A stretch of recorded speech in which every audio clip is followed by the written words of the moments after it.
update. Prince George's police are investigating 3 homicides, 2 in the last 24 hours.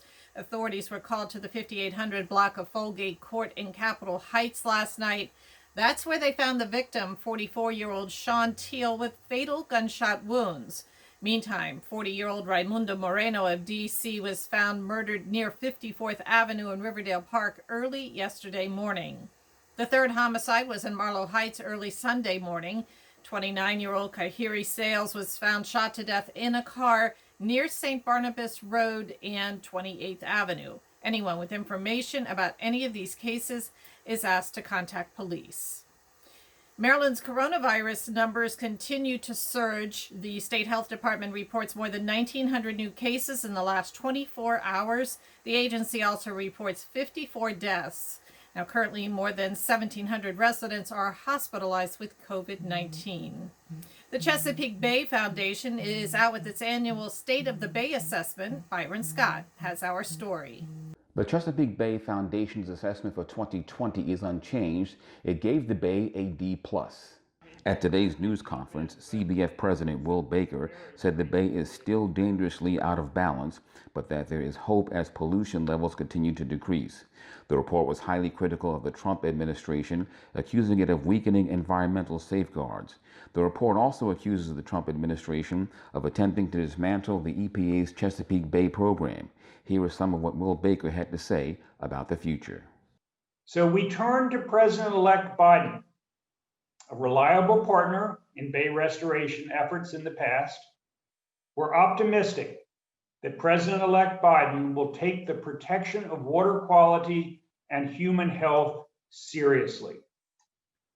After decades of failed voluntary attempts, there's broad scientific consensus that the Chesapeake Clean Water Blueprint is our best and possibly last chance to save the Bay.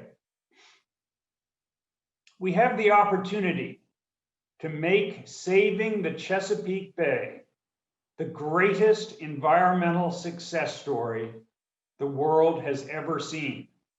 The deadline for the Chesapeake Bay Clean Water Blueprint is 2025. I'm Byron Scott. A normal legislative session can be exhausting for any lawmaker, but these last 10 months have been anything but normal. Both state and local lawmakers say their responsibilities have increased tenfold since the pandemic began, and it's been taxing, to say the least. Nobody feels sorry for us. We signed up for this. This is what we love. This is what we want to do. So I'm willing, as are my colleagues, to put in however many hours that the job requires. But it's made things interesting. So many of us, we enjoy going to community meetings, engaging in discussions about issues that are before the legislature, issues that are before the county. And so now I've become Zoom and Microsoft Teams. People feel very comfortable reaching out to me at all kinds of hours. And as a result of that, there hasn't been much respect, I think, for my level, for my need for boundaries and privacy. We adjourned, I believe it was March 18th, and this is supposed to be a part-time job. It is not. I work 7 days a week. I go to bed most days at 1, 2 in the morning. All these Zoom calls and committee meetings, but we have been getting so many emails, Patty, from people that are desperate. This pandemic, which has had a devastating impact on so many communities and every single district across our state, I think this moment, a lot of us are doing overtime and a lot of overtime hours, but we also understand that it's one of those responsibilities that come with the office that we ran for. In addition to their increasing legislative duties, it's also fundraising season. This year, lawmakers have had to appeal for campaign funds virtually. And you are watching CTV News. I'm Patricia Vallone. We'll be back in just a moment with more.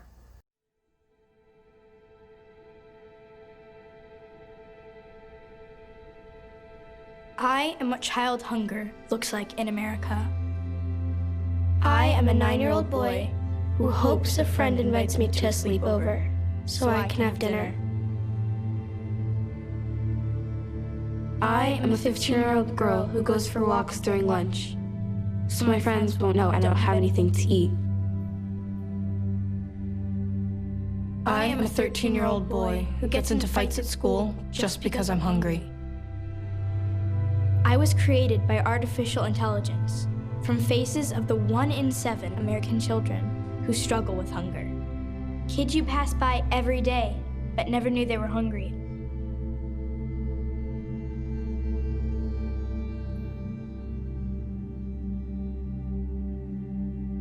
Feeding America, 200 food banks strong.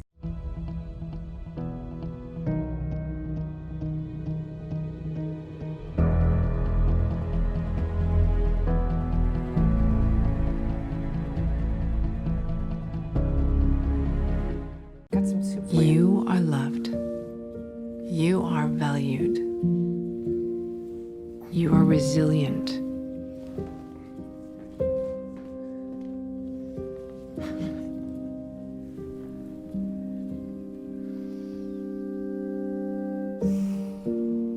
You got this.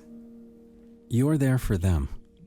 We're here for you. Find free care guides at aarp.org/caregiving. The mayor of Bowie considers throwing his hat into the ring for comptroller in 2022. That, according to Maryland Matters. Mayor Timothy Adams has created an exploratory committee as he considers running for state comptroller.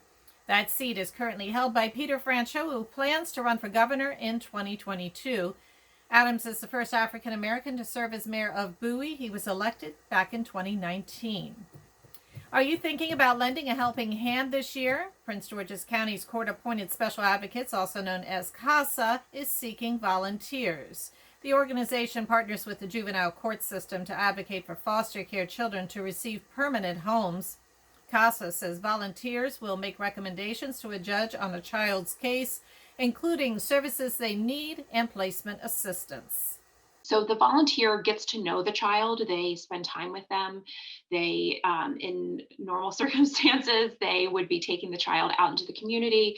A lot of our volunteers enjoy being able to expose kids to things that they wouldn't otherwise have access to. So we constantly look for tickets. For example, the Washington football team has donated tickets where our volunteers have been able to take their kids to a football game. We've gotten tickets to Mystics games, things like that. CASA is hosting a virtual volunteer information session this Saturday starting at 11 a.m. For more information, you can visit pgcasa.org. Well, pick up your cameras, paintbrushes, or stencils and head to your living room. Artworks Now, located in Hyattsville, is hosting a series of virtual winter programs for both kids and adults. Now, some of those classes include painting, drawing, and photography for youngsters. Adults can enjoy learning stamp printing, how to make collages, and much more. For adults, one particular program I do want to highlight is our Sketch to Paint. It's another program where we are immersed in kind of the exploratory component of art making. Kim Bursick is the teacher for that class. And she incorporates a lot of things that you use in the home to create like collages. For more information or to sign up, visit artworksnow.org. After nearly 10 years, the Washington football team is back in the playoffs. Washington will take on the Tampa Bay Buccaneers Saturday night at FedEx Field. And if you're a fan, you'll have to watch the game on TV. Because of COVID restrictions, the team says fans will not be permitted at the stadium this weekend. Well, let's get a quick check now on our 3-day weather forecast tonight. Cloudy with isolated showers, a low around 31 degrees.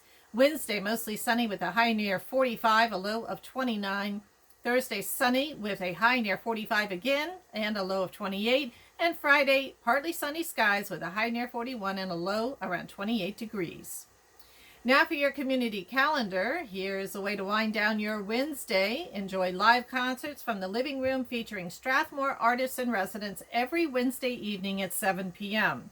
The virtual event is free for all ages. You can watch the series on their Facebook page, Strathmore Arts. And that is your CTV News Update. I'm Patricia Vallone. Thanks for joining us.